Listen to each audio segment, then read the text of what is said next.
Hello and welcome to the first episode of the Nintendo Jump podcast. I am Daryl, and today I'm joined by Sergio Hello, everybody. and Kevin. What's good, everybody? This is Kevin. So this is a brand new podcast, and basically it's just an area for us to talk about the recent goings on in with regards to Nintendo, and any games we want to talk about, any news that has come out that we want to comment on. We just had some ideas and discussions that we want to have, so we wanted to make that a more public topic. So welcome. Plan is to make this a weekly podcast. And at the end of the show, we will give out a Twitter, so you guys can contact us with future show ideas, any questions you have, and link up with us there.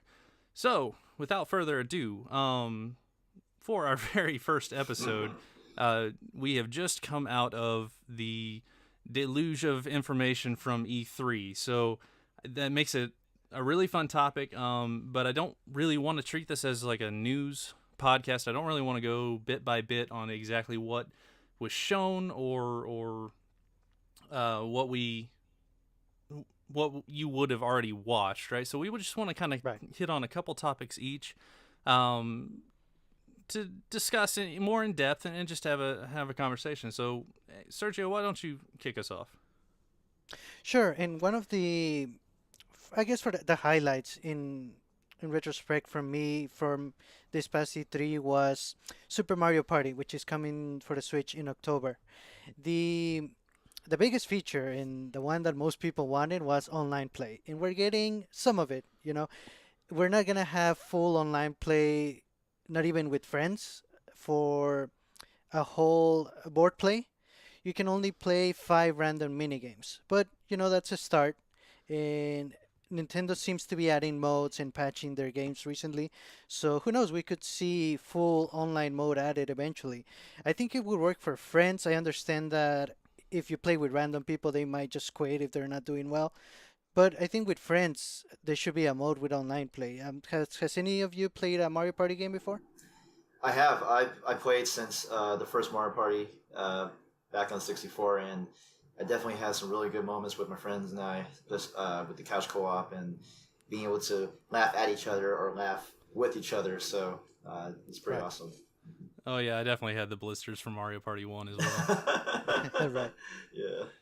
No, we've been there, but yeah, I mean, so over the years, for the past number of Mario parties, people have been asking, where's the online play, with really no real response. So any version of that, even mini games only, whatever, that's super exciting. Yeah, and I think it makes sense that we're finally getting it because Nintendo is finally going to launch their Nintendo Switch Online subscription service a month before that. So it makes sense. And a couple of other good things about the game is that it's returning to form in a way. Mario Party, at least 9 and I think maybe 10, they had like a vehicle system, and they were in mini games all the time. It was a little different, and for the most part, most people thought that the changes made it worse. So now it's back to boards, back to mini games, and there's a lot of different modes as well, but it's mostly a return to form for the series. I really like that that mode that they showed off during the Treehouse segment, where they were showing it off with 2 switches, and basically they had a really smart way to connect the 2 switches together to extend the play field. I thought that was super clever. Yes. Yeah, that was it's awesome. That was the highlight for me, especially. I mean, being able to do that and just showing off the capabilities of the Nintendo Switch. I think it's going to be this feature alone. I think will definitely get a lot of people going, even those who haven't played Mario Party yet. Be like, oh wow, I can actually combine 2 switches. Like, dang! So I think it'll get some people going. Yeah, they certainly have the local multiplayer aspect covered. Yeah. And they have that, and it's nice to know that we're also getting the online side part of it. Yeah, I think, and you mentioned, Sergio, that they're not. It's not like fully online. Like there are certain caveats to online where they'll introduce limited online capabilities, but I think it's good in a way because it's a good calculated risk for Nintendo to see how the online fares with Super Mario Party, and if it's a success, then they can branch on that and be able to, or excuse me, build on that and have more to it. So we'll see how it goes, and I'm hoping for the best. Yeah, that's right.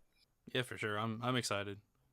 Yeah, and it's also interesting that this Mario Party seems to be developed by Nintendo themselves, Right. whereas the last ones were done by ND Cube, which is sort of a second party, Mhm. but it seems like Nintendo is ready to take back the helm on this one and really go all out with what they have planned for it. Yeah, I was really disappointed when they announced that the top 100 Mario Party was coming to 3DS only. Yes. At Yeah, the that time, I was was. fairly vocal about the fact that I thought that was a mistake. But it's just good to see kind of a return to form for the series. Get it back under the core development team. See what they can do with it. Mhm. Yeah, I definitely think that's a step in the right direction. Right, For sure. right. So that's one of my highlights of E3, and the other one that I wanted to discuss is really a no-show in a way, Oh no. because it's been over 5 years without an announcement of a new Animal Crossing game, and this really seemed like the perfect time to announce it, and there was absolutely nothing, nothing at all. Yeah, that's pretty disappointing given the fact that there's an Animal Crossing mobile app out, and uh, it is a bit disappointing because it would, like you said, it is the best platform to talk about it at E3. But maybe they'll talk about it later on. Maybe it's still in development. We don't know. It's I'm sure they'll have something later on down the road. Hopefully by worst case scenario, hopefully by next year. Yeah, I'll say this: I would be extremely surprised if there's not an Animal Crossing that comes to Switch. Yeah. That Yes. would be shocking to me, to be honest. But I think at this particular E3, a lot of people were predicting it as kind of this is a likely thing to come out of it, and really just crickets. There was nothing. So Yeah. that was I agree with you. That was kind of disappointing, and just kind of nobody really knew what the status of Animal Crossing is at this point. Right, right. But like Kevin said, Nintendo keeps highlighting the fact that they announce games that are coming out within a year. They don't do the Right. Sony thing that they announce games and they feature them in 3 years down the road. So maybe Yeah. that's why. Maybe Yeah. we're gonna hear about it when it's soon to coming out. And it may just be the fact that the Animal Crossing team is the same team that developed Splatoon, right? Mhm. So Oh. Yeah. very, very different games made by the same team. And Splatoon, for a number of reasons, has kind of been one of Nintendo's flagship titles for the Switch. Mhm. It's the main one they've been supporting. I would say it's probably one of the primary online games that they want to advertise for their online service. So maybe the thought process is, keep a good section of the team back, still working on Splatoon updates.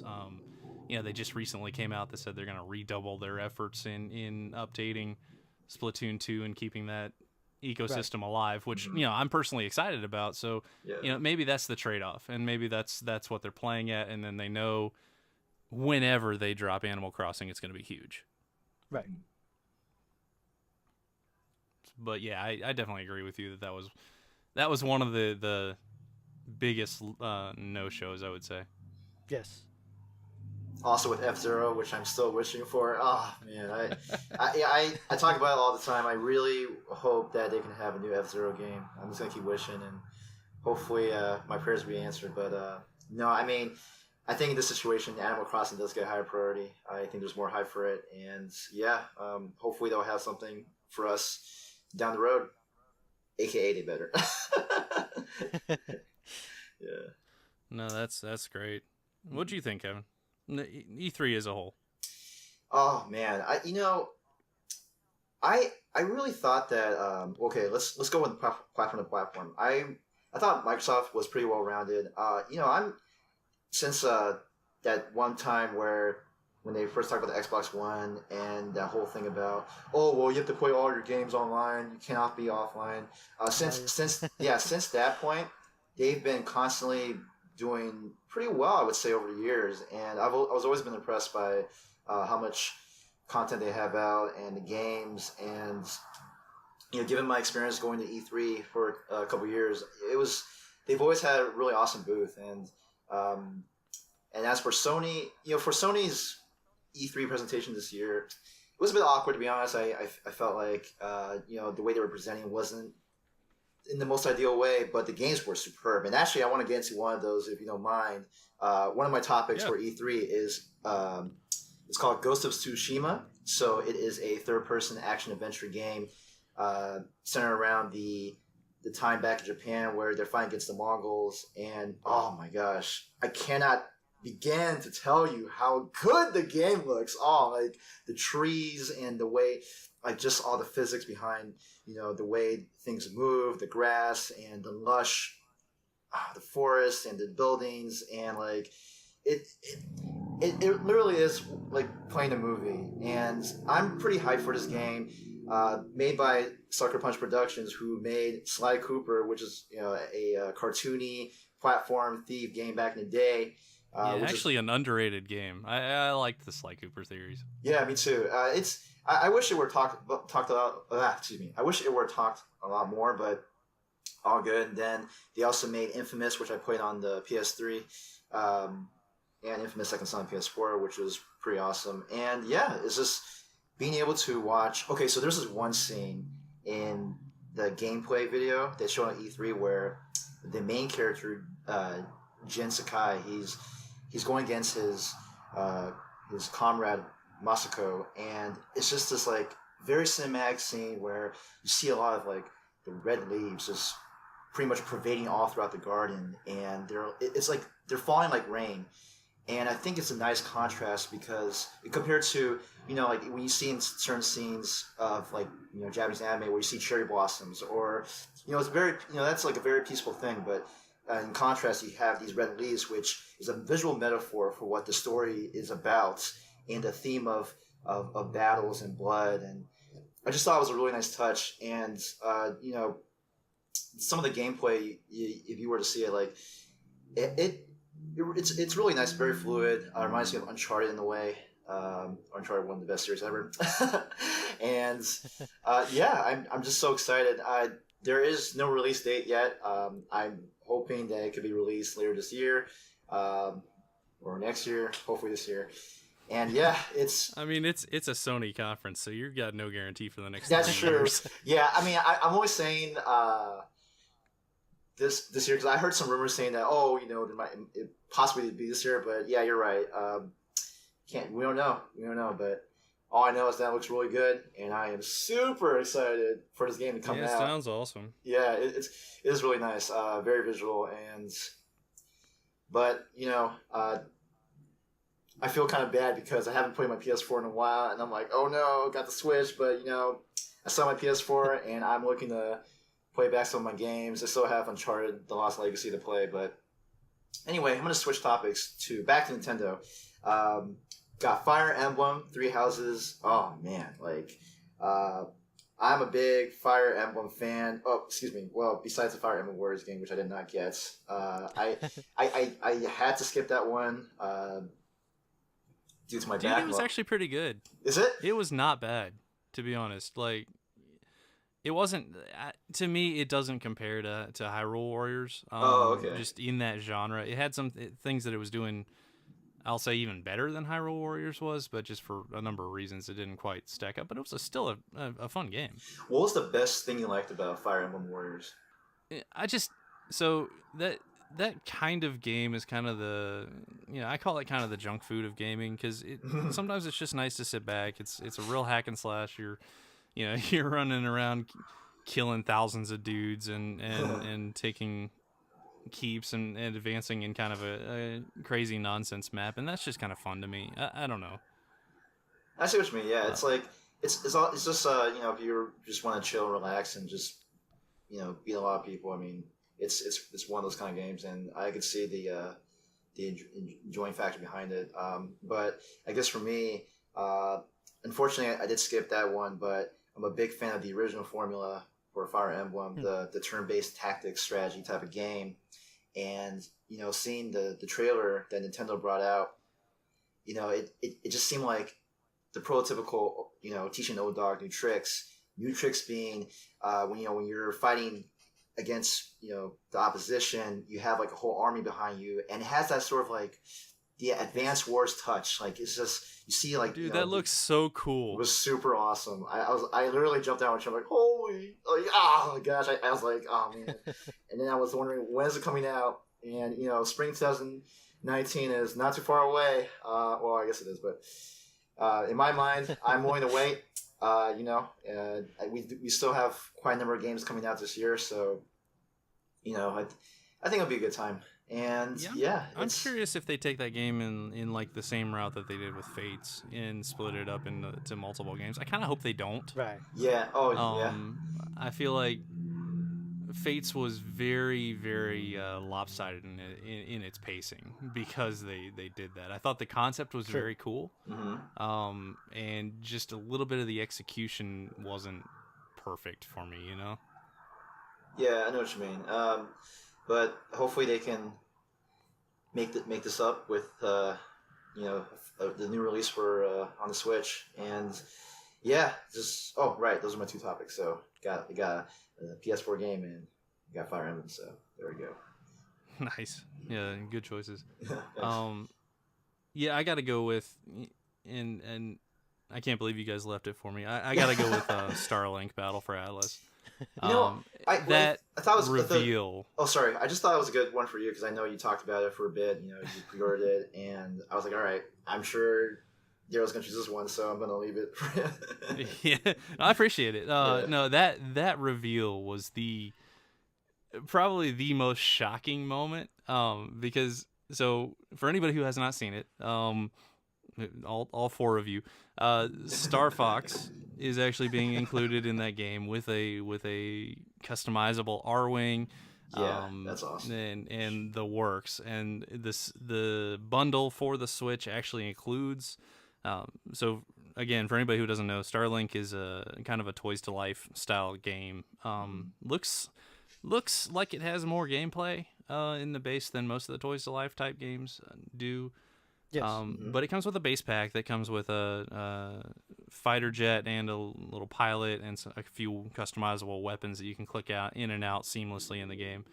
Interesting concept. But the Switch version exclusively comes with a little Fox McCloud and an R-wing that you can customize. You can pop the wings off, put them backwards, put weapons on the wings, and it all changes actually in the gameplay of the game, and that was so startling to me because I've been watching this game off and on since last E3. So they actually debuted it last E3, and I thought, man, that actually looks like that might not be bad. That might be actually a really fun time.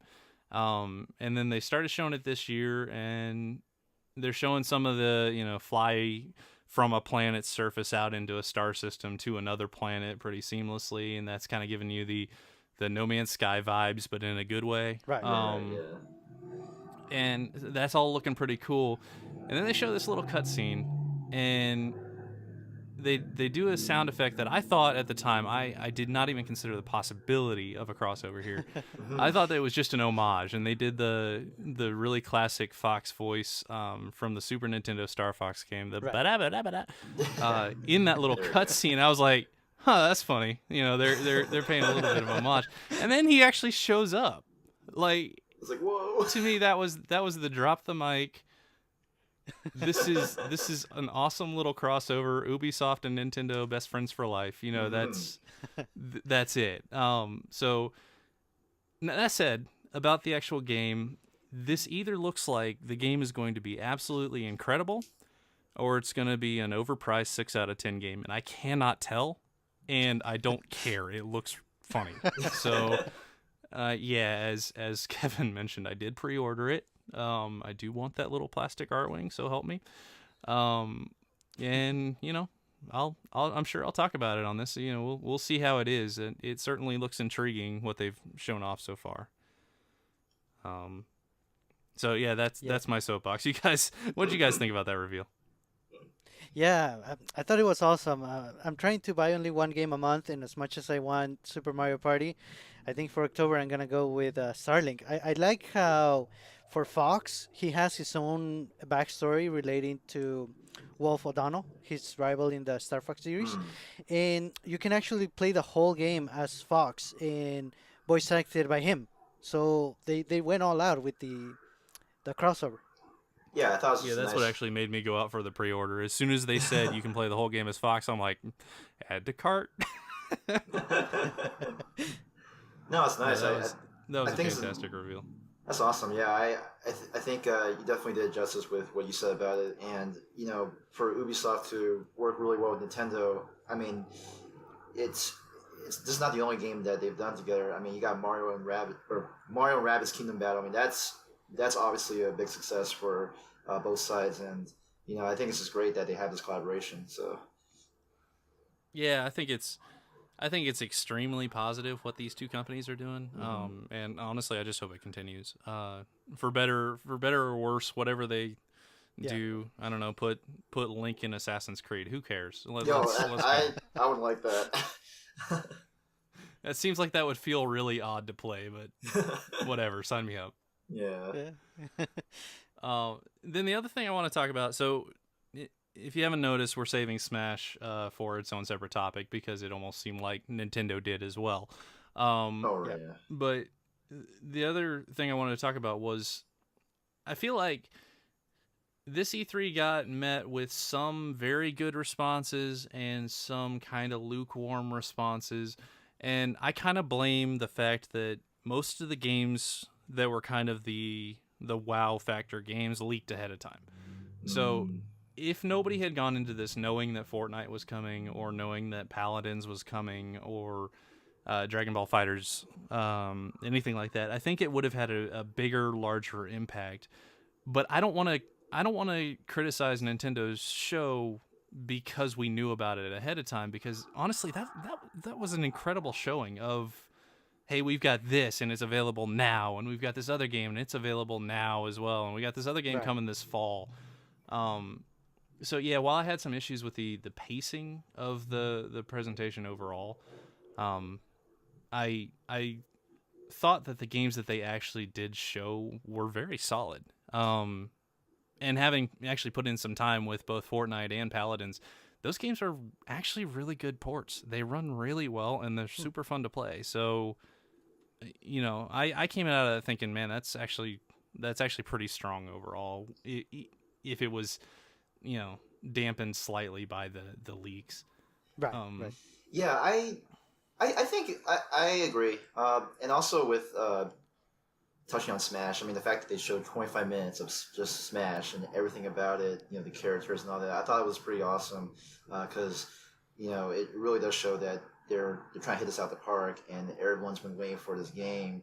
And I know there were some complaints about how, it's going way too long. It's like already 25 minutes. Like, what's going on? But I think that I would rather have that than to have the other way around where they don't really show as much Smash. I mean, I guess maybe have a good balance, but I think what they did was fine. Yeah, and my heart goes out to the people who, there are people who don't really care about Smash, who like Nintendo. Right. And I can understand, I completely get why they're, maybe a little lukewarm on the presentation, because the presentation was mostly Smash. I mean, being honest. Yes. That was that was definitely a big focus. But like you said, they showed Hollow Knight, and the fact that we were able to get it on the same day, I mean, That game is so good too. Oh, I just got it. I've been itching to play it soon, so I heard a lot about it. I'm making my way through it, and it's Nice. it started out a little slow for me, and I wasn't really sure what I was getting into. But man, that game has some hooks in it. That's awesome. I can't wait to start. But yeah, if we're going down the route of, I'm perennially waiting for the Pikmin 4 reveal. Ooh, there we go. I don't know where that is, and Miyamoto was, classically quoted as saying it was almost finished or on the finish line or whatever, like 2 or 3 years ago. I mean, this is not That's like this game. If that was actually a true statement, which I mean, I really hope he wasn't talking about Hey Pikmin, but neither here nor there.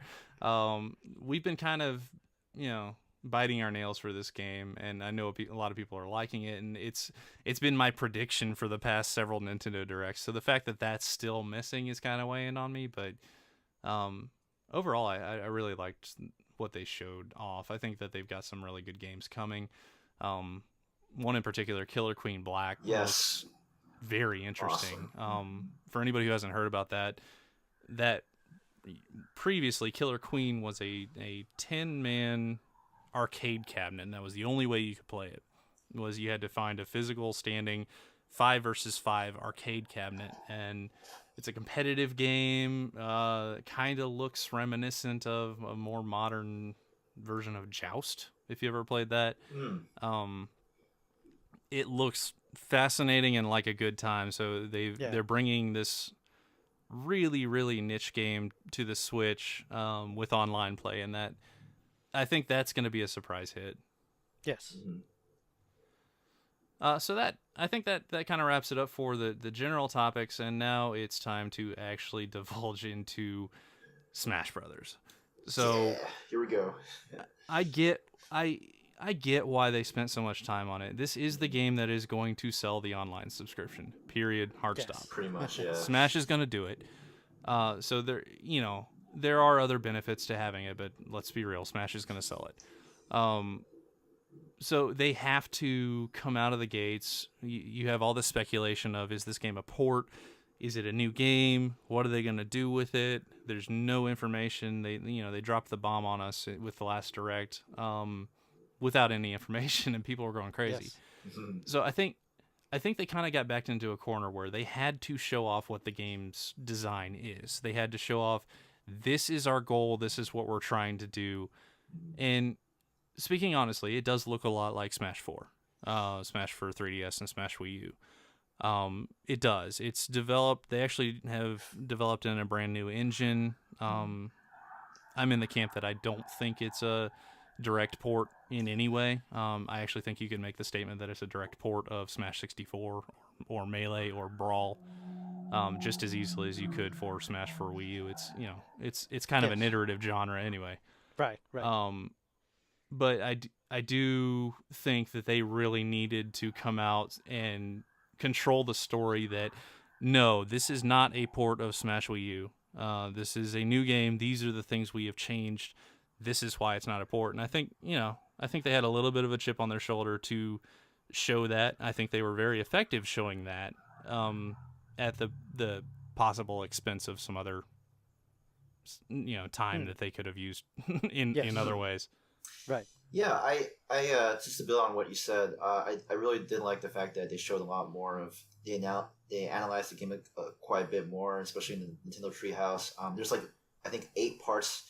There's 8 YouTube videos all about the game, and being able to hear what Sakurai talked about, and the other Nintendo employees talking about the game. I think it's just, I mean, when they showed the Direct, I kind of just forgot about whether it's a port or not. I mean, it just looked great. It just looks like the game looks pretty solid, and the fact that you're able to play with all the characters, I think that's really awesome. I didn't like the fact that they had to make the DLC something that you have to buy from the last iteration with the Wii U. For some reason, I didn't really take well with that as much, because I thought, well, those kind of characters you should be able to unlock for free. But I can see why they made into that DLC type of buy to play. But yeah, it's great that they have all the characters, and a good surprise in Ridley. I think that was awesome. Oh yeah. I had this this irrational feeling of this one dream where they would, show Ken Falcon with his hovercraft, and be able to take Mario to Mute City, and then it'll be a new F-Zero game. But oh man, we're back on that. Oh man, oh gosh, I was like, man, let it go. It's over. I know. I was like, man, this could happen, but and I'm. For me, I have low expectations for Nintendo, but I mean, it's a pipe dream. But I'm gonna keep it on down low for now. But I guess not, since we're doing a podcast. But I'm still gonna dream about it. It's all good. All right, everybody listening to this, do not tell anyone that he said that. Sure. It's our secret, okay? Sure. I don't think F-Zero's dead. I mean, I think not. it's extremely dormant at this point, but I don't think it's dead. I think when the time is right, they'll hit the world with a surprise announcement of F-Zero or the Wave Race series or 1080. Like there's these That'd be other good. these little Yes. series that are actually really good Mhm. that they're just kind of sitting on. Maybe the time's not right. Famously they said they didn't really have any good ideas for the next F-Zero, but I mean Yeah. we're No. like 3 console generations since Yeah. then, so I mean Yeah, that's literally true. port it and put it with a better graphics engine and it'll look good. Yeah, and excuse me. Obviously, I don't want to discount Fast RMX because Fast RMX is a pretty good game that released on the Switch at launch, and I mean it's a pretty good alternative. But or actually, I'm gonna say it's its own game. But yeah, just back to Smash. Yeah, I am. I think I'm excited to play it, especially with you guys, and hopefully the online is really good, and I'm assuming, I'm hoping that they'll have like some sort of ranking system. Um, be able to tell how good you are or how you stack up against the other people. So and maybe have the chance to play against Mango or those pros online. So that'd be really awesome. Yeah, I mean, when you think about it, I still cannot believe we're getting a brand new Smash game Yeah, so soon after announcement and that it didn't get delayed. It's coming out in a way. This explains why maybe a lot of games weren't announced, including Animal Crossing, mm, because Nintendo has Smash. For the holidays, they really don't need anything else coming out or announced. In even so, they're still having two Pokemon games coming out for the Switch like a month before Smash or a couple of weeks. So they have the holidays covered. Oh yeah, they And are set for they're the good to end of the go. year. Yeah, yeah, I think 2017 was such a good year for them in terms of we have never had a year where they released games that were arguably the best Mario Kart, Zelda, Mario, along yes, with exactly. Splatoon, Yeah, Arms. yeah. I mean, there we got kind of spoiled because that was an absolutely incredible release schedule that they cannot repeat.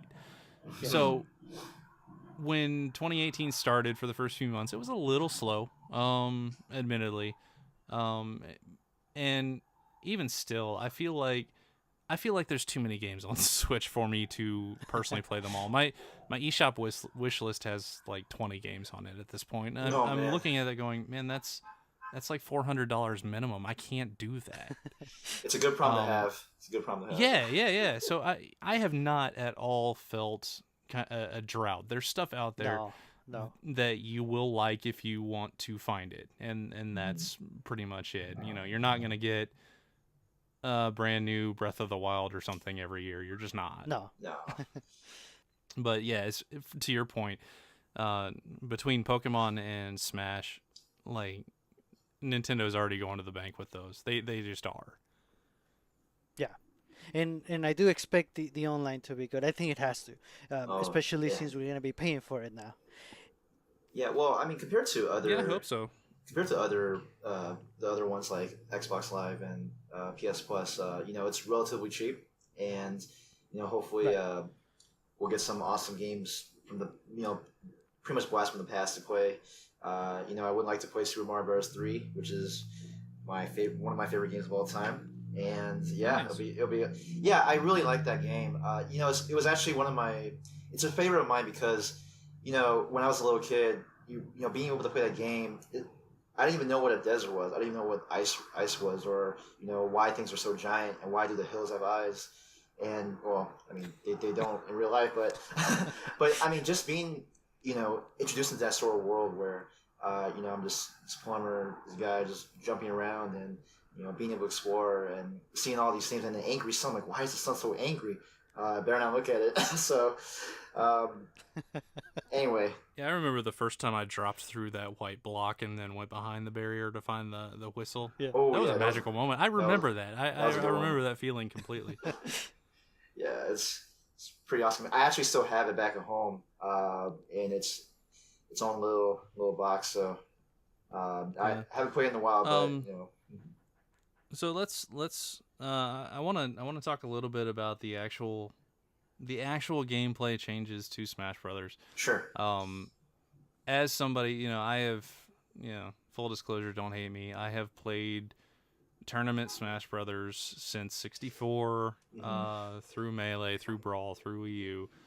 Um, I've logged a lot of hours into this series, and you know, I was decent in Melee to the point where in Central Florida it paid for a lot of my spending money in college. Oh, that's pretty But awesome. looking at this game, more so than ever looking at Brawl or Wii U, and keep in mind I was really hyped for Smash for Wii U. Mm-hmm. This game has it. There's something about it. They've done some tinkering with the mechanics. Particularly so if you take it from Smash Wii U to this game, they have made it significantly faster. Like, Mm-hmm. you think that this game looks like Smash Wii U, but if you actually like go back and play Ike in Smash Wii U and then look at the Ike footage from this game, it's very different. Like, he can't do that in that old game. And Yeah. so what they've done is they've decreased a lot of lag after attacks, so they've made it a lot more offensive. They've reduced the defensive options by adding penalties for excessive Yes. shielding, rolling, dodging, which is a good thing. Yeah, it is. And they've upped the gravity of the game a little bit, so people fall a little bit faster, and they have changed the air dodges to the Brawl and Wii U system, where basically anytime you were in the air, you hit shield and you dodge, and you're invincible for a set number of frames, and then you can act out of it. In this particular one, they added back directional air dodging, which when you hit the shield button, you move a short distance in whichever direction you're facing, which is actually, that seems like a strong defensive option, but after you do it, you're vulnerable for a long time. And you can do multiple, but you really can't spam it the same way that you did with the old games, which it really favors the offensive side of that Yes. interaction, and Right. that is just a fantastic thing. It'll make the matches go faster, be more exciting. It'll promote combos and reads and other high level play, and I'm super excited to see exactly what they do with everything, because this is fundamentally going to change the way we have played Smash for the past 6 to 8 years, pretty much ever since Brawl kind of replaced Melee in a way.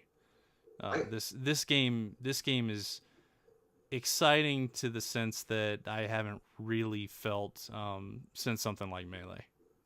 I got a question for you about that. So, would you say, and there's there's a lot of the so-called melee purists, and they stick to melee for whatever reasons they have.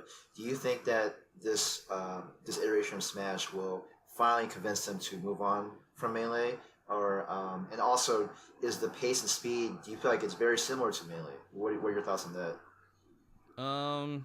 Just personally, the answer to both of those questions would probably be no. Hmm. I do think that you will get some bleed over from Melee. Do I think that people will, as a whole, drop Melee as a competitive, exciting game? No, I don't. I don't see that game going away anytime soon.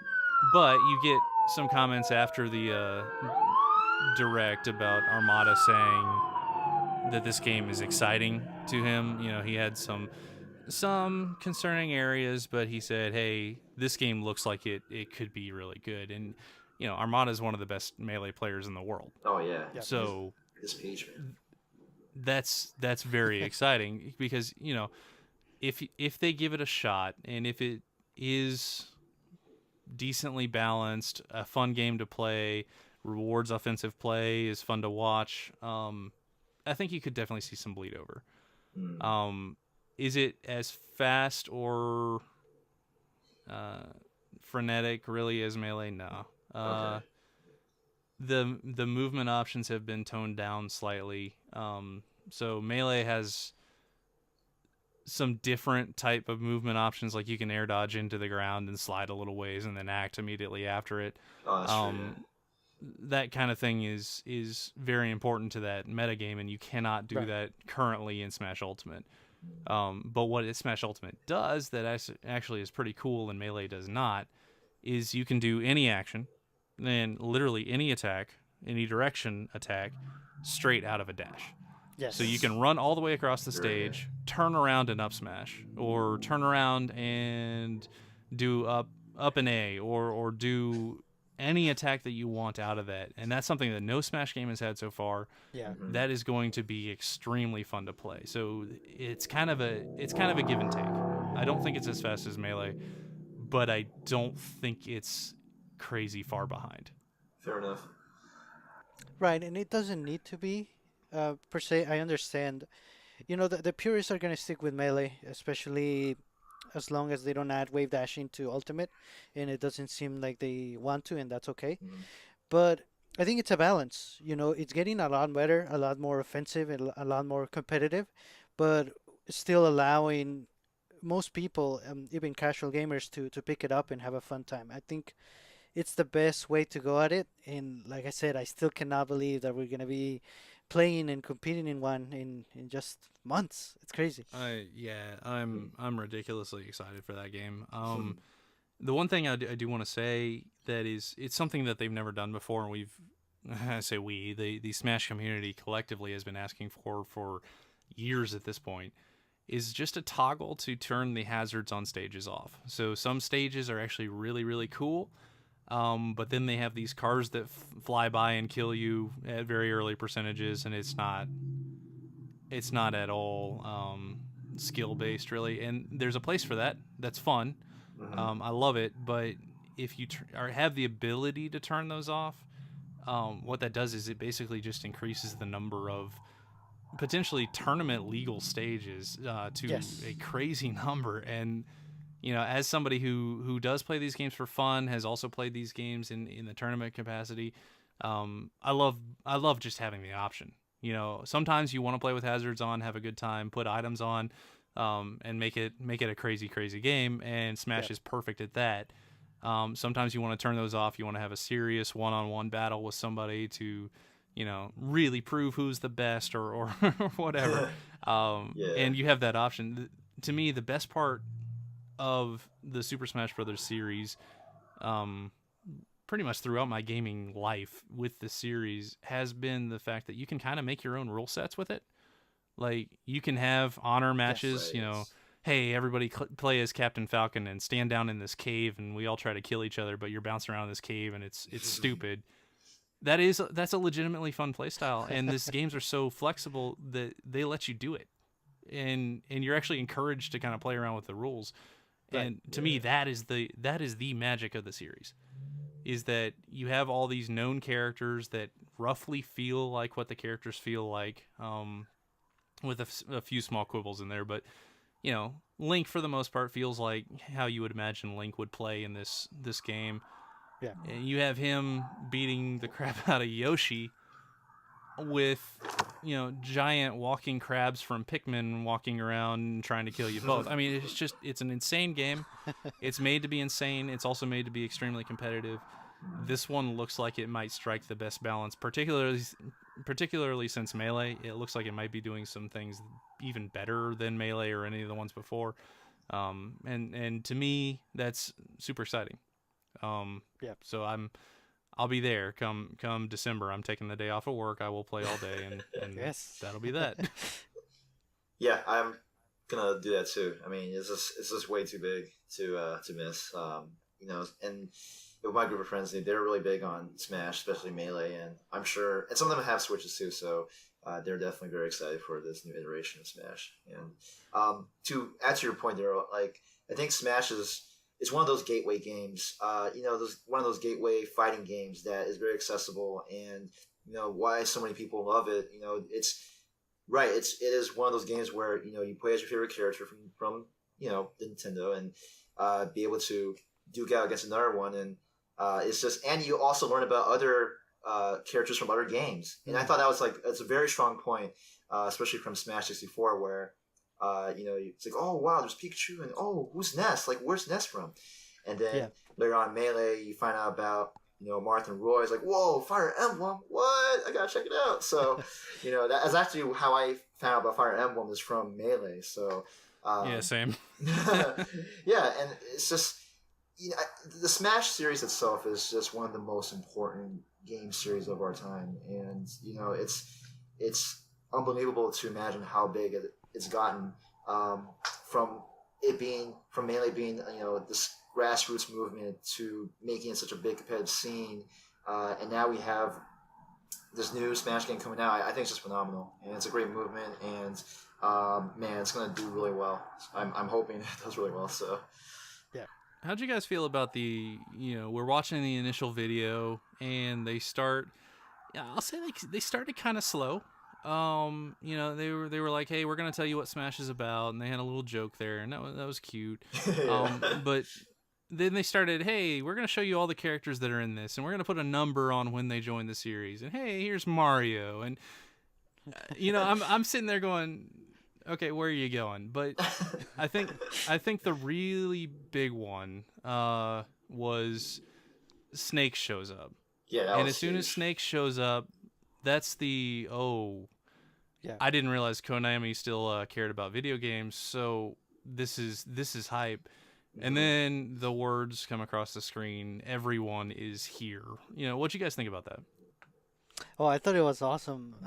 Awesome way to do it, and it makes sense. That they bring everyone together. Finally, everyone has been asking. Where's Wolf? Where's Pichu? I don't think anyone's asking that except me. But everyone wants all the characters back, and it makes sense for a fighting game. And now that we're getting the ultimate version, I think it really is. In the way they did it with Snake as the highlight, I thought it was awesome.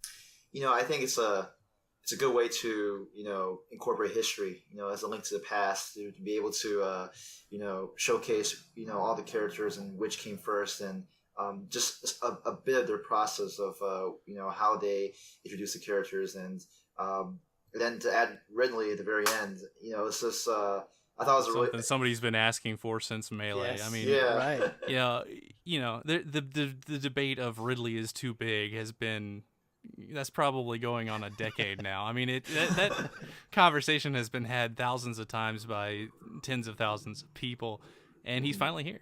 And yeah, they downscaled him a little too much. He probably was too big, but that's okay. Yeah. He looks cool, so we're good. Yeah.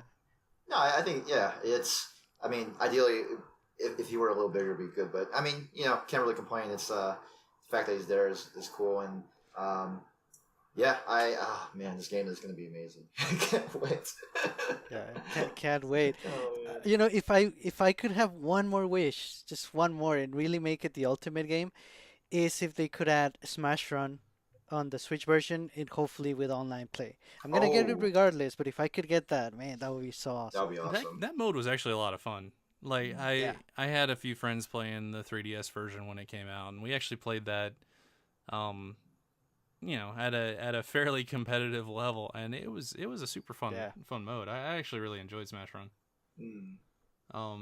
And the other thing if you guys will learn this about me, I'm a huge shill for Splatoon. I really really love that series, and it feels really good to me to see Nintendo treat Inklings as, hey, Splatoon is now one of our biggest franchises, hard Yes. stop, period. That, as somebody who really really enjoyed Splatoon 1 on Wii U, I was psyched for it after the initial reveal at E3. It was like, man, this looks different and cool, and then it came out and it was different and cool, and I've been playing it for years.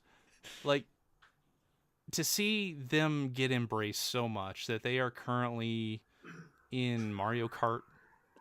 They had the biggest mic drop reveal for Smash, Yeah. and honestly, seeing gameplay finally, they look really good. Like, they look really really fun to play. Their moveset, again, it kind of feels like, hey, that kind of makes sense for what they do in Splatoon. So Yes.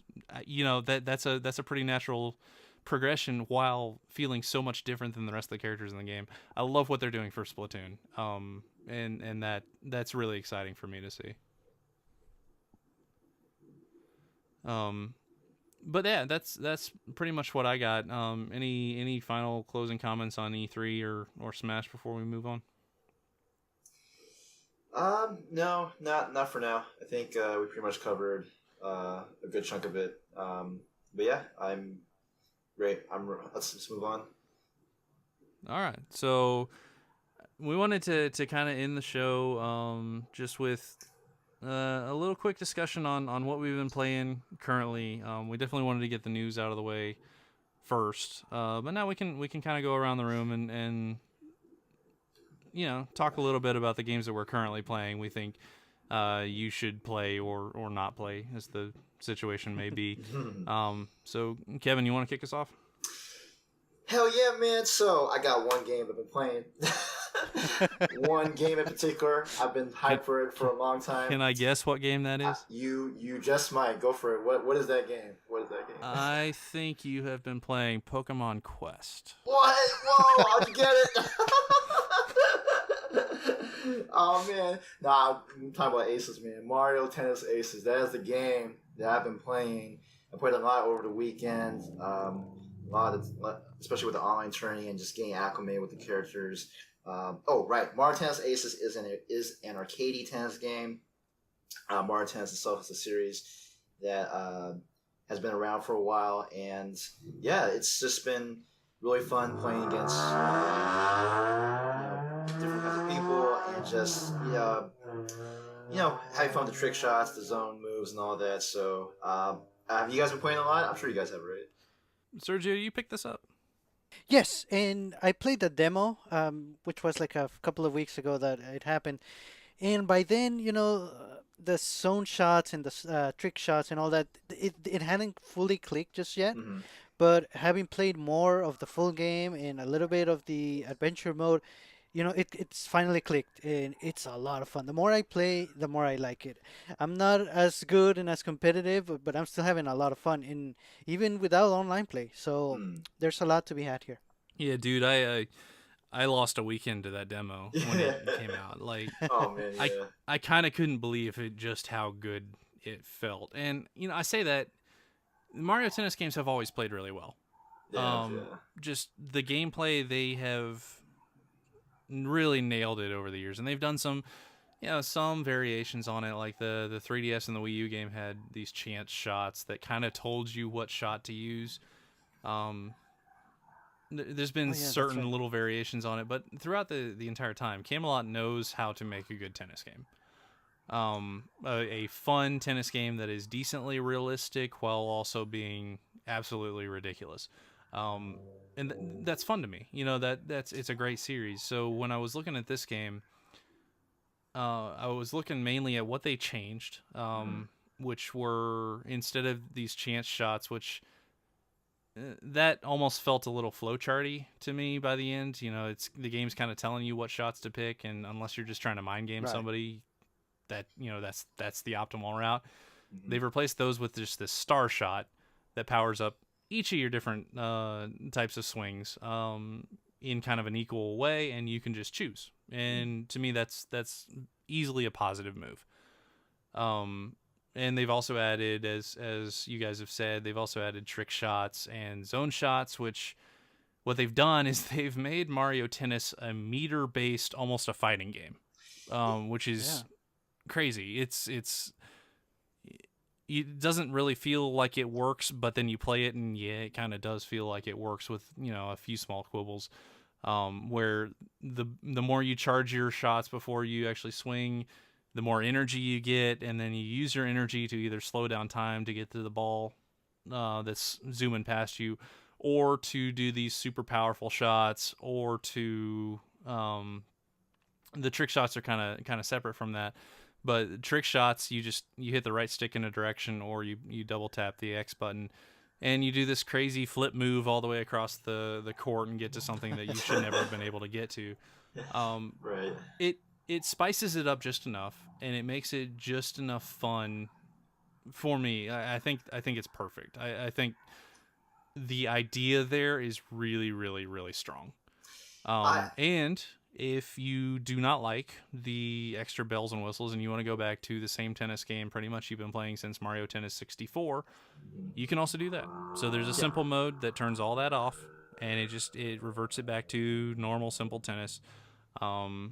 And that's also really fun. So after the demo, I was like, oh man, this game is this game is legit. It's amazing. I'm gonna put a lot of time into it. The game came out, and sure enough, I have. Now, what I was surprised by is that the actual response to the game has been fairly mediocre. Yeah, there were a lot of mixed responses, right? Absolutely, yeah. Just to build on I top of mean, that, I mean, I think the biggest complaint would be, when you're just starting out and you go into the online tourney and say you have like probably like 40 points to start out with, like let's say you just won your first match, and then you go against someone with like 20,000 points, like holy shoot, like okay, great, and then you get like completely wiped out, and it's like wow, this is not fun. hey, learn by doing, Kevin. Learn by doing. Learn by doing, but there needs to be some sort of balancing with the rank, like the way you're match made or being matched with against opponents. I think that is something that they could work on. Other than that, Well, like, that's an excellent point in that they just announced that they are going to update that. So there's going to be a global ranking rather than just a tournament ranking, and they're going to be doing some matchmaking based on that. So that that's particular awesome. complaint they're actually addressing. That's awesome. Sorry. There are some other complaints like the trick shots are. Yes, I want to talk about that. I want to talk about that right now. Yeah, they are. Sorry. So they are, because it seems like they reward you for being out of position more so than being in position. So, for example, when you're using a trick shot and say you're in the middle of the court and someone hits a lob against you and you trick shot backwards, not only you're able to reach the shot, but you also gain meter to build your meter to get to a special shot. And I think that's very disadvantageous. Well, it's advantageous for the person who uses the trick shot. And I think it's a little unfair because,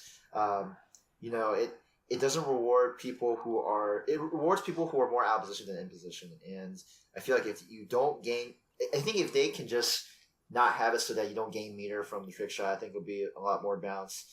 Because you have characters like Bowser Jr. and Waluigi, both really good defensive characters, really good players in the game, and they're able to get to everything. Yeah, it's just like, oh gosh, like, and it's to a point where a lot of people are complaining like, oh gosh, I gotta play another Bowser Jr. again, and then and it's warranted. It's very understandable. So I hopefully they can fix that, because I know you said that trick shots they are very good. I just think that if they can fix this one little detail, I think trick shots would be pretty much right there. So that's my take. Yeah, I definitely think it's more of a tweak situation than an absolute overhaul. And yeah, it's tweak, yeah. If you're the type that you just don't like them right now, again, there's a mode to basically not have any of them. Yes, and the simple you can mode play the online tournaments. You can play against friends. You can do everything in this simple mode, and it turns all that off. So if you don't like it, well, I got some good news for you. Right. Yeah, actually, I do enjoy simple mode quite a bit. It does stress tennis fundamentals, and actually, I would argue to say that playing simple mode will get you better in standard mode, because not only are you able to get those core fundamentals down, you're also able to be more acclimated with how certain shots work, where you're supposed to, where you have to be when the opposition is about to hit the ball, just things like that. So I think it's actually pretty beneficial to play simple mode. And yeah, another thing too, I am very glad that they introduced swing mode. I did try it out over the weekend. It is really fun, albeit it did take a bit of getting used to, but it is reminiscent of the Wii Sports, particularly tennis back in the day. So yeah, it looks super fun. I actually haven't had a chance to try it. I almost wish they had put that mode online. That seems like it might have been some fun, but it is a local mode right now. It's meant for a couple people to get off the couch and just kind of have some fun swinging an imaginary racket. Mm-hmm. I think they actually have some accessories for that. I think at GameStop, they have some. Oh, I'm not advertising for GameStop, sorry, but they will sell you all the plastic crap you possibly want. That's true. Yeah, that's true. That's true. Anyway, but yeah, no, I mean, I do like, as you mentioned, swing mode is only local, but I do wish they could have it online. I think it'll be a different dynamic, especially with the meta. And yeah, I am really excited for next month. Not only for the rank mode, or the new ranking system, but also we do get a new character. We get a new character each and every month for the next several months. So next month we're getting Koopa Troopa, which according He to looks awesome. he does, and I love the fact that uh, he will just be in a shell and just like prance around the court. Will just have a shell spinning around uh, Yeah. and Nintendo Treehouse. I think it's Roxanne. She mentioned that that Koopa Troopa does have the best drop shot. So I will be looking to test that and see how good it is. Yeah, drop shots are so dirty. Oh man, Like, somebody's playing a little bit too far back, and you just send a little blooper over the net. It's terrible. It's amazing. It is necessary though. I think it is a very viable tactic, especially Absolutely. on online tourneys. I probably use it like at least 20 times in a match. Oh yeah. The drop shot followed by the lob shot. Oh, man. It's old bread and butter. I mean, that's Classic. what you do. Yeah. To your point a little bit earlier, for anybody who's just picking up this game and you have missed out on years of Mario Tennis, one, I feel sorry for you. Two, definitely I would recommend starting with simple mode. And I know that almost sounds a little patronizing. I'm not meaning it like that. Oh no, I think the most important part of this game, and the part that people really get stuck on, is positioning. And you can kind of band-aid bad positioning, as we were talking about with the use of trick shots and such, and that's cool. But I almost feel like you need an understanding of what is good and what is bad before you really start playing around with that too much. And while a lot of us have been playing Mario Tennis for several console generations at this point, if you are just starting out, definitely give simple mode a try. Get a feel for what the different swing types do, what the different characters kind of move like, and how they operate, because they all do feel really different. They do, and every character has its own specialty. Like Bowser is very powerful, and then Bowser Jr. is very defensive and has a huge reach. He's got arms for days. Yeah, seriously. I don't get it. Oh man, it's like I feel like they do have to. I think they tweak some of the characters a little bit. I think maybe they'll adjust them in a little bit, because I do see a lot of Bowser Juniors. I mean, yeah, like he can just reach with anything. It's like, oh man. Yeah, and flat out right now, I think Toad is just significantly worse than Bowser Jr. Goodness. And I think right now, I'm not asking for all the characters to be equal skill. I mean, that's not really attainable, especially when you have different types of characters, speed versus power versus technique, whatever. It's gonna be tough.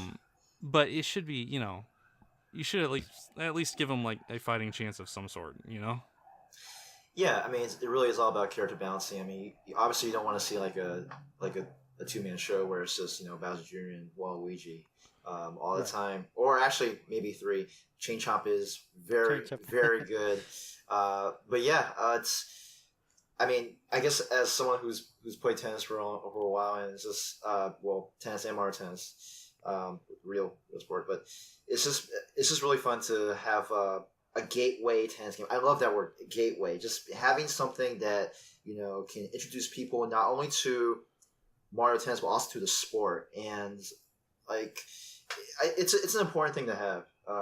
Having these sort of gateway games, and hopefully people get more into tennis. It is a very good sport, but yeah, it's I'm so hyped about the game. It's always fun to play, especially with you guys, and playing doubles. Doubles is pretty intense. It can get pretty intense, and a lot of body shots too. Oh man, too many body shots. Yeah. Yeah. Well, yeah. I mean, when you're playing Bowser, the ball is going to hit you in the face every once in a while. It's just going to. It's too big.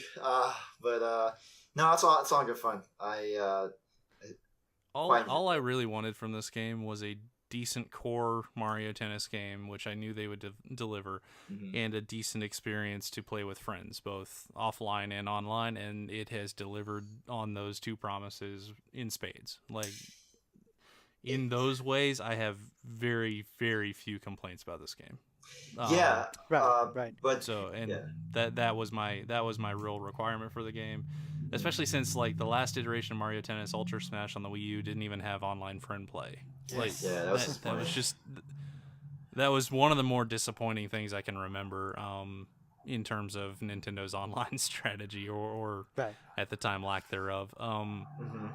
But the fact that this game has it, it's good. The game plays really good. You know, you can get another friend or three friends in a room playing together. It's a lot of fun. I'm really enjoying my time with it. Yeah, and that was in a way a bit of a concern of mine because I knew the game was gonna be great, and it is. But I was wondering if Nintendo was gonna keep it alive or keep it going the best it could by tweaking it, balancing it. Nintendo has done that a lot for games like ARMS in Splatoon 2, but we knew that going into the games, we knew that there was going to be more content and tweaks here and there. Hmm. For Mario Tennis, we didn't know that. However, the game is not even 2 weeks out, and there's already an update coming up, Yeah, and so we know that we're getting new characters. So it seems that Nintendo will keep this going, will keep it alive, and who knows, we might get additional modes, either paid or not. We don't know yet, mhm. but it seems like Mario Tennis is going to stick around, and I'm looking forward to it. Yeah, I think Splatoon has kind of redefined how they treat games, and I think that that's an extremely positive thing. Mm. Yeah. Like they saw how it worked with Splatoon 1. The the slow gradual content release keeping people playing and excited and talking about the game, the frequent patches and updates and things like that. And honestly, for me, the more they do that on this type of game, the better. You know, if you Mm. can keep me interested in a game for over the course of several months, that's amazing. And that means I'm getting a lot of value for my money, Yeah. and that's very important to me. Yeah, definitely. There is one complaint that I have, which, well, I guess for me it's not that big of a complaint, but I know for a lot of people it is. The fact that the single player mode isn't as meaty as expected. I know a lot of people were really expecting a really like thorough single player mode, but I think it did its job. You know, being able to introduce, just just a small Yeah, world of Mario Tennis, and actually, it was really good practice uh, to practice your while blocking, because blocking is a very very important mechanic in Mario Tennis, where you block those really fast shots, and there are certain bosses where they'll shoot those shots, and you gotta be able to time it correctly. So I thought it was good practice in that aspect. God, I keep doing this, and I'm telling you, I'm the biggest shill in the world. But it actually kind of feels like Splatoon again to me, where the Yeah, single player is fun. It's kind of short. It really serves as a tutorial for the rest of the game. Right. pretty much. Yeah, Um, yeah, I was surprised at how short it was. To be honest, I don't know that I'm treating that really as a negative at this point. I yeah. That's a I tough could one. have done with longer because I thought it was a lot of fun. So it's kind of bittersweet on me because it was you're probably looking at about 4 hours of gameplay. Mm. In the single player, depending on how many times you retry things and things like that. But I had a good time with it, and I thought that the way they were doing challenges on the different stages, I thought it was really smart. Hmm. And then it just kind of ended, and that's kind of where I am on it. I do like the fact that you're able to unlock certain courts.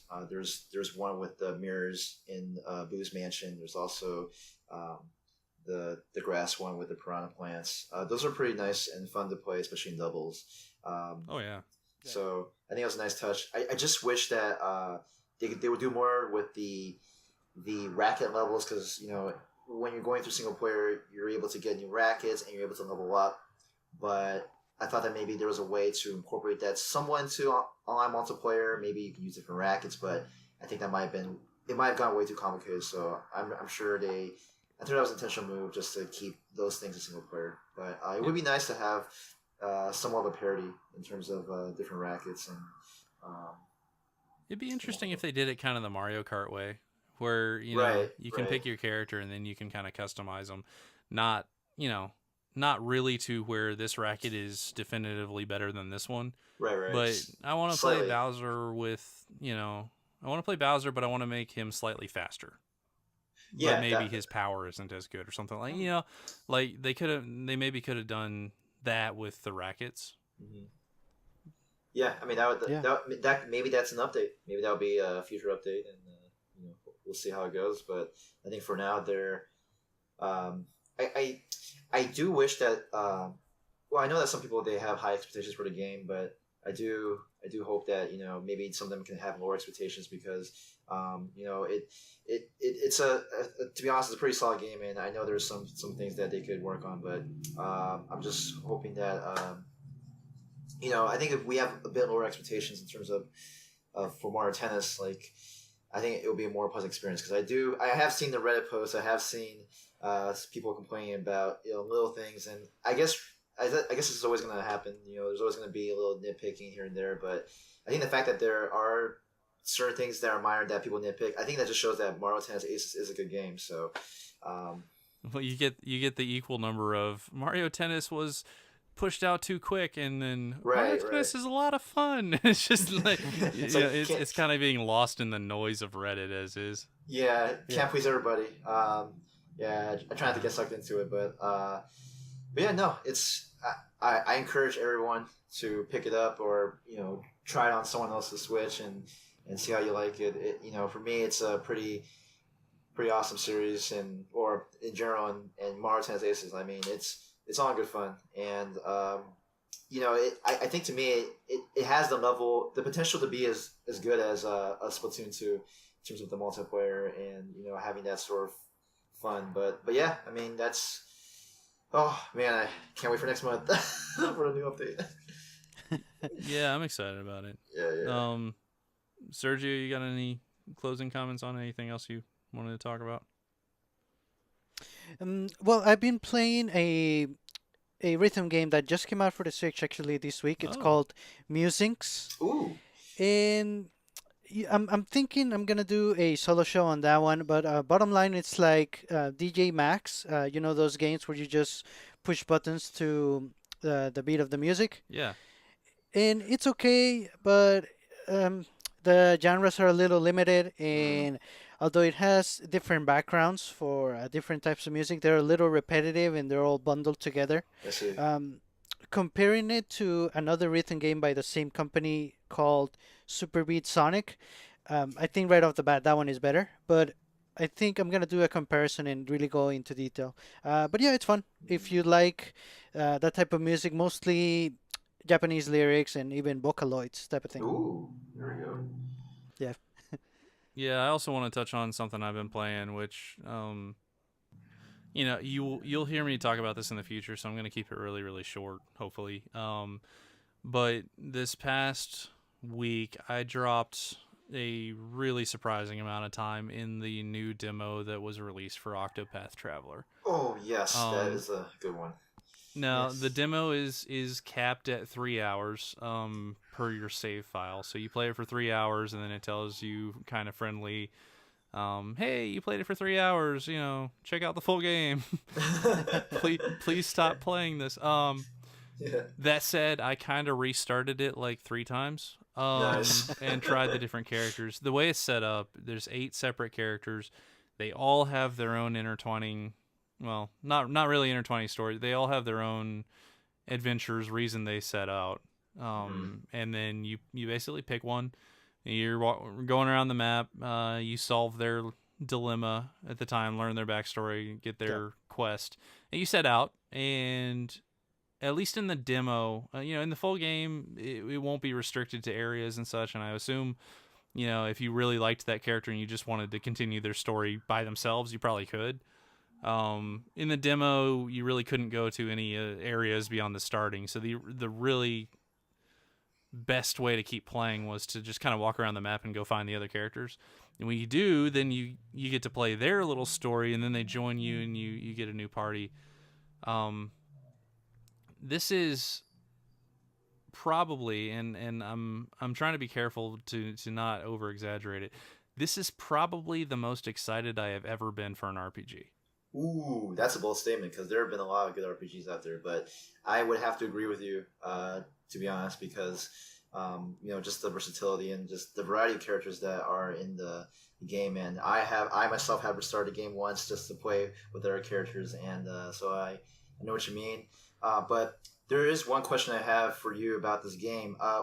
You know, who would you start out with first? Like, that's always a tough question because there's 8 characters. You can start with anybody, but who would you think is the best character to start with, or is there a best?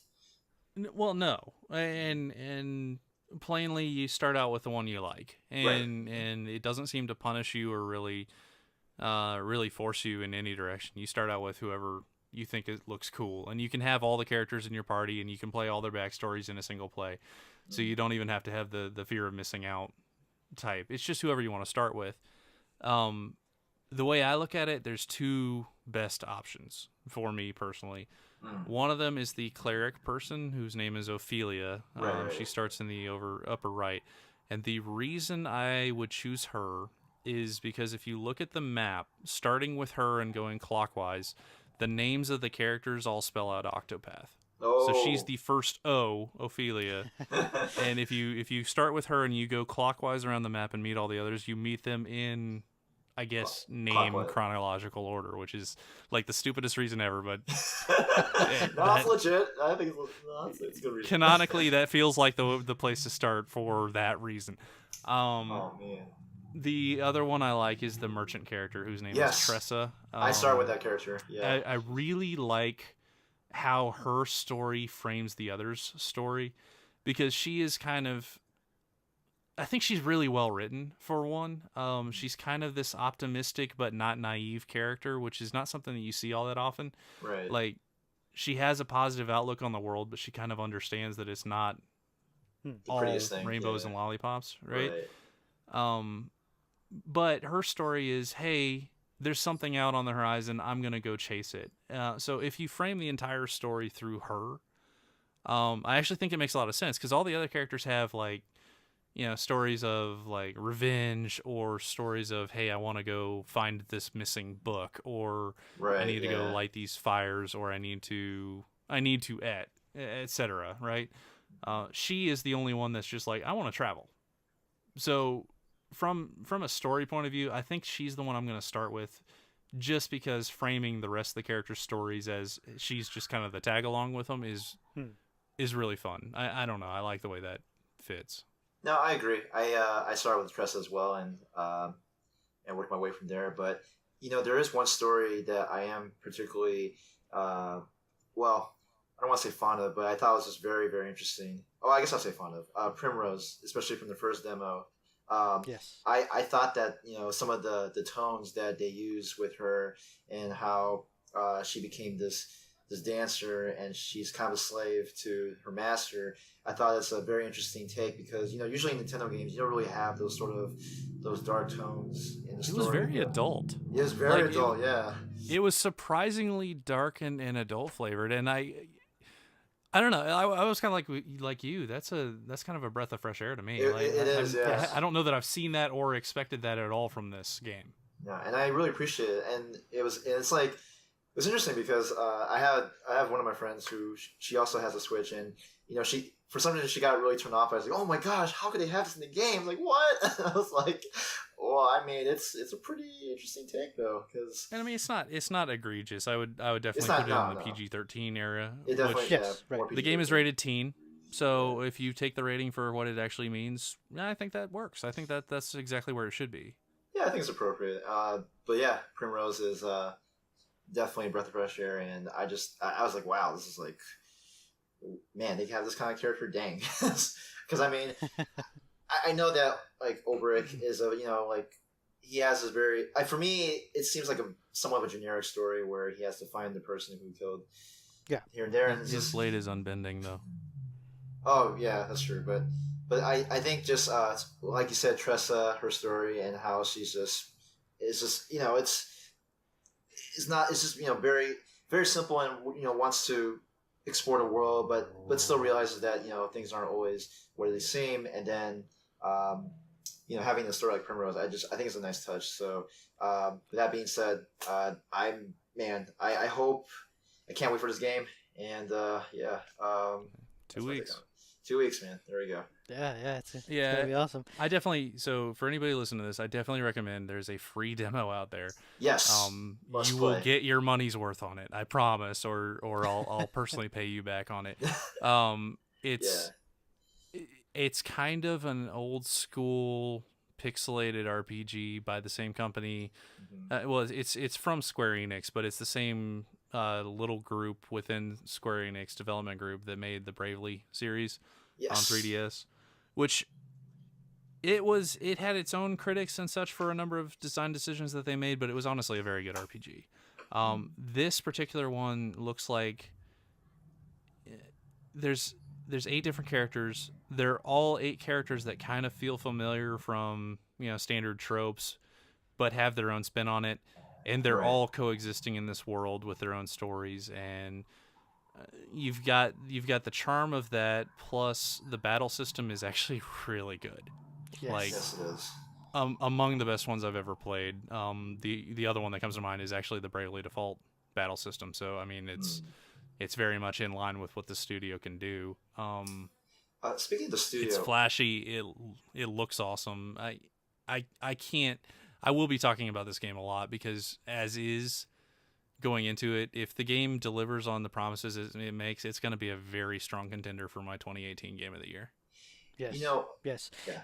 Oh, good, good. Um, I haven't forced myself to put the time into an RPG simply because how much time consuming they can be, Mm. even if they're good games, But you might want to, instead of playing one RPG, maybe you could play 3 other different games. For this one, I don't really care. I'm gonna put as much time as it takes. I could already tell by the first demo.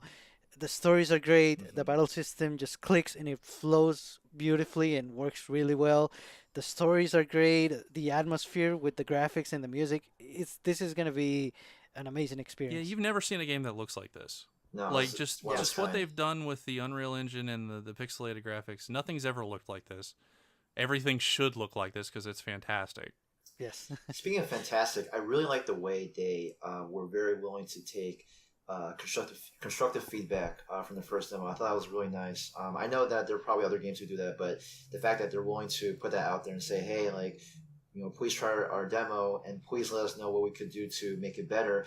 I thought that Yeah, was really that was they actually very sent out humble. a survey, Yeah, that was really which I nice. thought was that's one of the more straightforward things I've ever seen. They Yes. for everybody who played the demo, they sent you out a little survey and said, give us some feedback on the things we can change. And then they even released this little video on, hey, we heard this a lot from people, so we've done this to fix it. And it's extremely transparent, and Yes. I'm over the moon on this game so far. Yeah, The it's only thing that I ask of them, and that's not currently in the demo, is I would love for there to be more interaction between the main characters. mm, As is, you just kind of go meet them and then you continue their quest, but you don't have like optimistic merchant Tressa talking to old war gritting soldier Mm. Ulbrich or anything like that yet. yeah, that's And I'm true. really, really hoping that that's in the final game. I kind of expect it is, because the Bravely series was kind of a simple story, but it was very driven by the likability of the characters and their interactions. So I'm kind of hoping that they take a page from that. But that's the only stumbling area I have at all for this game so far. The rest of it is just freaking gold. Yeah. Mm. No, I mean, that's definitely important. I'm gonna take a small example from Final Fantasy 15. The one thing I take from that is the bromance and the character development between all the interaction between the characters, and hopefully if they can have that sort of level in Octopath, I think it would be golden. But yeah, it's oh man, I can't believe it's almost 2 weeks. Oh my gosh, it's gonna be crazy. Yeah, I was watching. I think it was the last direct that they actually announced the date on it, and I actually yelled a little bit. And I don't do that. I don't react that way. But I was always kind of considering that this was probably going to be like a holiday game. And then Yes. they announced July, and it Like, actually caught me by what? surprise, and I elicited a response with that surprised myself, and I'm really excited for this game. No, it's gonna be great. It's just as you guys mentioned, the art, the music. I mean, you have it all, and but yeah, hopefully, can't wait. I already pre-ordered it myself, and man, I am sort of on the fence for the Wayfarers edition, the one where it has that pop pop-up up. book, though. Yeah. What do you guys think about it? Do you think it's worth it to get the collector's edition? Not to me. Like, do I look at that and really want it? Yeah, but I think that was with the pop-up book and a couple other trinkets, soundtrack Right. CD and stuff. It's like $40 more than the base game, and I could not justify that. Yeah, it's tough. But I wanted to. I wanted to really bad. Yeah. Oh man. But I did get physical because the box art is amazing. Yes. And it'll be nice on the shelf, and I'll keep it. Assuming the game follows through, which I have no reason to think it won't. This is one of those games that kind of falls in the same boat as, goodness, I can't believe I'm saying this. The same boat as like Wind Waker and Crystal Chronicles and the games that I hold for really, sure. really dear. I'm hoping that it follows through on that promise, and Yes. I'll definitely be talking about it in a couple of weeks. Yeah, for sure. For everyone listening, you're gonna hear all three of us talk about it. So Oh, there's gonna boy. be three perspectives, and let's see how they match together. Yeah, I can't wait. It's just gonna be one of those games. Those pretty much one of those. I would say like if this game does as well as expected, it could be, as Daryl has mentioned, like one of the best games of the year, if not the best. We'll see how it goes. Yeah. RPGs. For a lot of us, we're really big fans of RPGs. I know for me especially, playing from Final Fantasy and just having this game come out so soon, it's just going to be a magical experience indeed. All right. Well, I think unless you guys have anything else, I think that's gonna wrap us up this week. That's it for me. I only played those two games Yeah. for the past several days. Aces and Octopath. All right. So yeah, definitely catch us next week. Like I said, this is planned to be a weekly show. Yep. We do have a Twitter account. It is at Nintendo Jump. Please give us a follow and send us in some suggestions for what you'd like to hear us talk about. And we will see what we can do. Otherwise, in your podcast app of choice, give us a like, subscribe, and give us any feedback that we could do to make the show better. Appreciate y'all listening, and until next time, we will see you later. Thanks, everybody. Deuces. Bye.